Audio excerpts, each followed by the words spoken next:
We've been talking about basketball and Literally his kind of wings. KD's future, but I'm also interested in LeBron's future because, boy, two players that are signs of a generation, not that Mm-hmm. far apart in age. LeBron and I are the same age. We're the same year of high school. So Whoa. when I graduated high school, I enrolled at Clark College. When LeBron graduated high school, he signed a $99 million deal with Nike. Well, that shows you have a step up on him, though. He did not sign to a college. That is true. I did go to school, and I have a degree. You have a degree. Go Cougs. LeBron, I don't think, has a degree. know. Well, You're better than him. Look Suck at it, you. loser.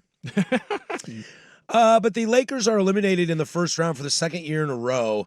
And I believe only the second time ever in LeBron's career where he's been eliminated in the first round. And this brings a lot of questions. I mean, this Lakers team is in kind of a hot mess. And I think we knew it was headed in this direction. The bubble win was kind of nice, I guess. And then it was like, what's this going to look like for the next few years? Mm-hmm. And sure enough, it's kind of showed itself as it's just not very functional. Darvin Ham sounds like he's going to get canned. LeBron keeps talking about how he wants to stay in LA. But I think we were kind of talking about this a minute ago. As much as I don't think there's a great, huge place in basketball for Kevin Durant, I still think there's a great place for LeBron. Right, because LeBron is a better facilitator. LeBron can still pass with the best of them. I mean, he's third, fourth all-time career assist numbers. Mhm. Like, he can still go out and get boards. He's gonna go out and put up 28 and 8 probably. Like, that's what he averaged around this year. LeBron can do a lot of things. No offense to Kevin Durant. There's a lot of guys in the NBA that can score. Can they score as efficiently as KD?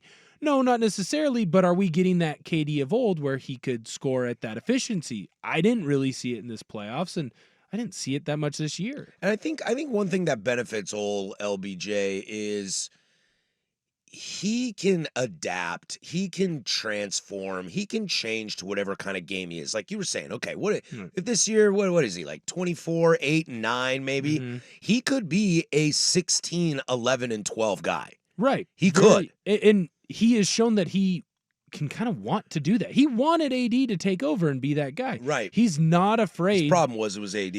Well, AD's injury prone, and he's not afraid to play second fiddle. But what I think, and I think you touched on this when you brought this whole piece up, is that 2020 year, it worked because they had role players around them and they had a more complete team. Mm-hmm. They were able to, in the old CBA, have a little bit more money, and they were willing to go over that luxury tax mark. They were able to have Alex Caruso, who he wasn't always the best offensively, but he could go play darn good defense. You had Dwight Howard as your backup center. That's a pretty good defender down low. You know, you look at that team, that 2020 championship roster, and I only named a few. There are a lot of quality role players that they were surrounded by. Well, when those guys left and the new CBA kicked in and the amount of money that they had spent and locked up on LeBron and Anthony Davis, you weren't able to go out and get that same role player. You're now having to rely on a guy like D'Angelo Russell, who offensively, when he has his big moments and he has big games, he can shoot with the best of them. The problem is he doesn't play really good defense. And if you get 2 out of 5 games where you have good shooting nights from D'Angelo Russell, that's considered a victory. And what I think we're learning is if you go out and you make big trades or big free agent signings in the NBA and you are trying to build a big three that way and you don't build it through the draft, you will not be successful. When you look at it, the Boston Celtics big three was successful because they won 1 title. Mm-hmm. The Miami Heat big three was successful. They won 2. Went to 4. What's another team that did that? You look at the Brooklyn team with Kevin Durant, Kyrie Irving, James Harden. That's a no. They didn't do that. Philadelphia, no. Right? I really don't like the Clippers. I mean, I don't think the Mavericks are that great, and the Clippers are not putting them away like they should. The Clippers haven't done it. When you see the teams that are successful, well, right, Denver has a big three. Well, guess what? Those are all guys that they got homegrown. Yeah, and I don't know if you'd call them big three, you know? I mean, Right. they're 3 really great players. Good I don't mean players. to take away, especially with Jokic. And I love Jamal Murray. I love Jamal Murray a lot. But yeah, it's not that like token big 3.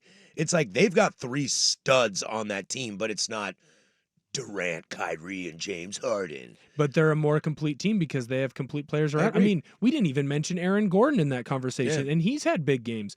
So I think when you look at the NBA, we need to stop looking at it as, hey, let's amass as much talent as we can and figure it out on the back end. You have to build through the draft. Yeah, you're going to go and get a big free agent signing or a big trade, right? Boston. I love the Drew Holiday trade, and I love the Kristaps Porzingis trade if he can come back and be healthy the rest of the postseason.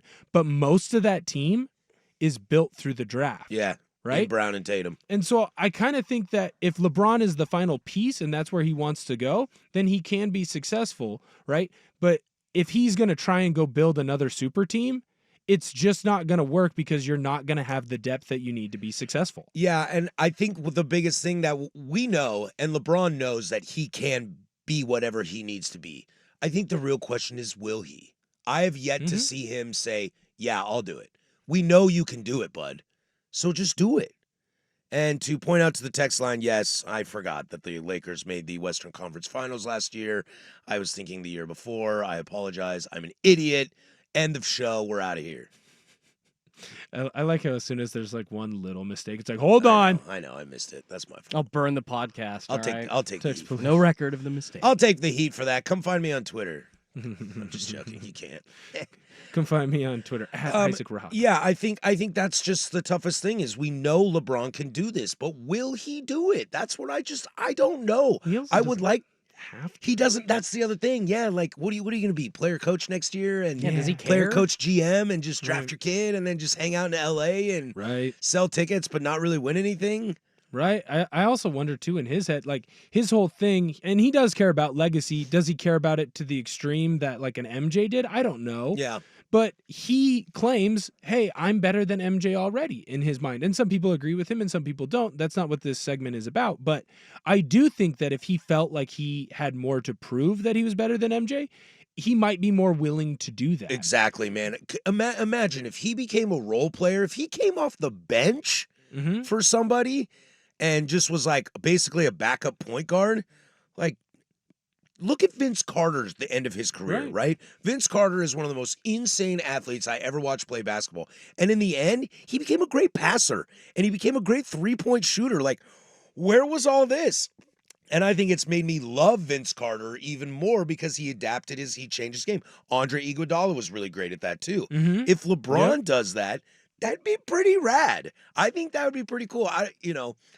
I don't know if you're ever going to change people's minds about how they feel in terms of legacy for LeBron, but that's not going to hurt it. Right. That's not going to hurt it. If you're like, okay, so LeBron went to Oklahoma City, let's just say for funsies there. He goes to OKC, comes off the bench, but he's like a point guard facilitator and he has 13 points, 9 rebounds, and 15 assists. Right. That's sixth man of the year. Right. And I would love LeBron for it. Right. And you use him to help teach the younger players. He gets what he wants because he gets to have his kid drafted and he'll play with his kid and teach guys like SGA and Chet Holmgren how to be winners. Right. And he can build the future. Those are all things that he could do, but when you're talking about a guy who I think we can all come to a consensus and say at worst case is top 3 all time. Do you really think that's like he's going to do that? Like if we thought about that in a business sense, right? Like you take all the richest people. Do we think that Jeff Bezos at the end of like Amazon is like, you know what? I'm going to go help Elon Musk. I'm going to go join Elon Musk's team and be his VP. Yeah, join the evil and create a bigger evil empire. Yeah, that's true. So will he have the ego to do it? That's the big question. I hope he does. At least for basketball and for us and for him, I hope he does.